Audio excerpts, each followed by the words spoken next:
Good afternoon and welcome back to the Chaplain channel. My name is Natalie and I'm the Chaplain.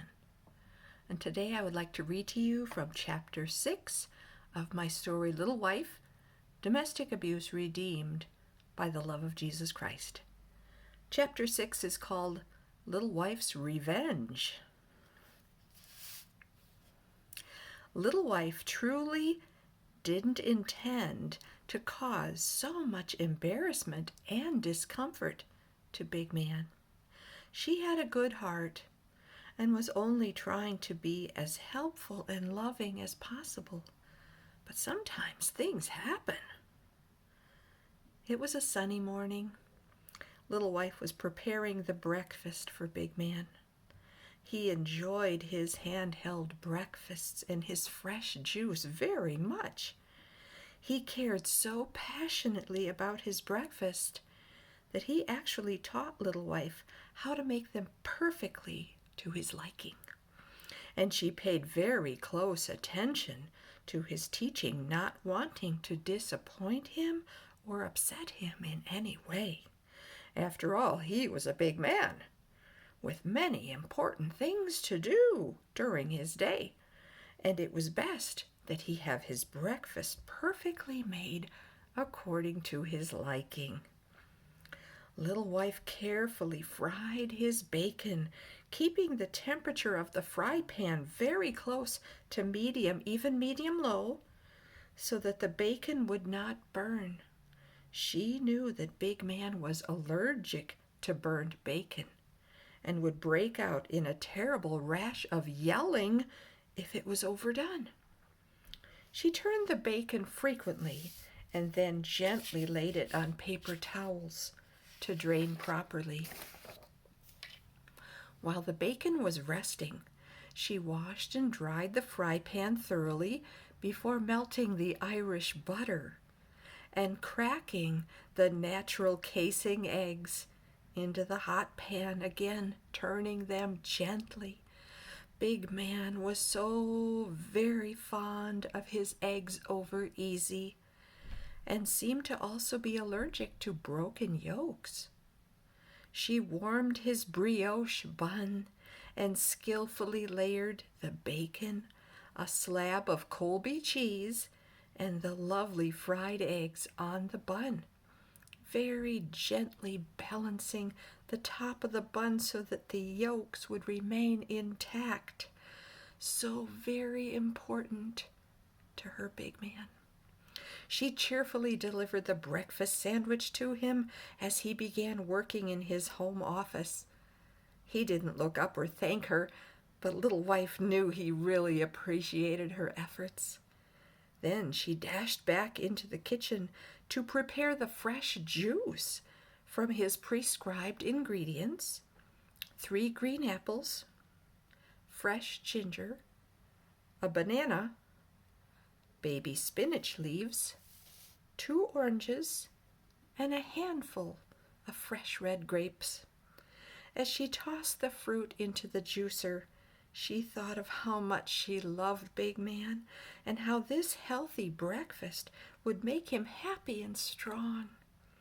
She reached into the refrigerator for the red grapes in the drawer and suddenly remembered she had eaten them all with her dinner the night before. Little Wife felt the panic rising up from her stomach. No grapes for Big Man's juice. He would notice immediately and ask why she hadn't used all the necessary ingredients for his fresh juice. She fought back tears. How could she have forgotten such a simple request of grapes in the juice? And then Little Wife remembered she did have grape juice, sort of. She had tried to make grape jelly from scratch last week using the grapes from Big Man's family grapevine and a very large box of Sure-Gel. Sadly, for some reason, the juice she made from the grapes and the Sure-Gel had not Sure-Gelled as she had hoped, but had remained in a semi-juice condition. But that would be just fine to add to Big Man's fresh juice. All is not lost, Little Wife whispered to herself as she dumped about a pint of sure-gelled grape juice into the pitcher for Big Man. She poured him a large glass of the yummy juice and hurried to his office with the offering in her hand.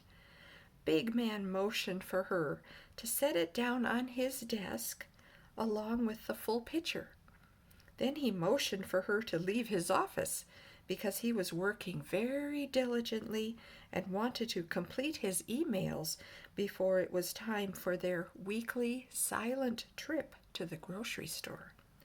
She looked over her little shoulder as she was walking out and smiled when she saw that he was gulping the fresh juice with a very manly vigor.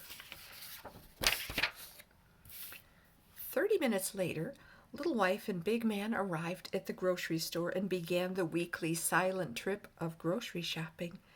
It was always a quiet and reflective time, a time for somber faces. She put several important items in her cart, noticing that Big Man was even more silent than usual. She looked at his face and saw that his dark eyes were suddenly wide open in alarm. He sucked in a very large breath and threw his burly arms, his hairy arms, around his midsection as if in a very serious discomfort and urgency. Big Man, what's the trouble? Are you okay? You don't look so good. Is there anything I can do to help you? Little Wife was rather small, but she could certainly see that something was terribly, suddenly, and urgently wrong with Big Man. He had the most panicked look on his face, which was turning beet red all the way up to his large ears.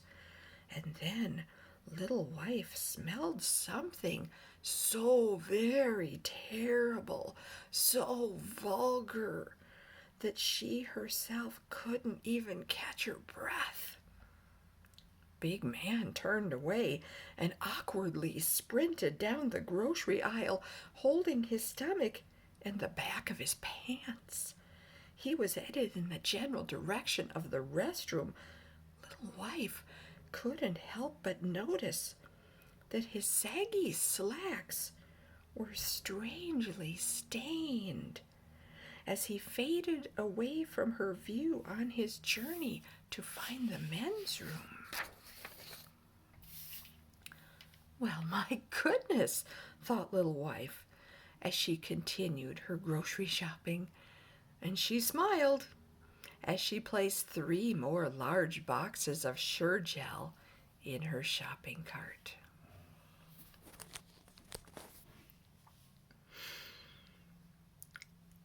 Women who are abused often have thoughts of revenge.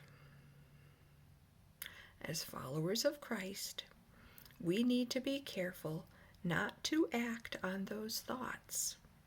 We are each responsible for our own behaviors in response to the abuse we have received. Romans 12:19 says, "Beloved, never avenge yourselves, but leave it to the wrath of God.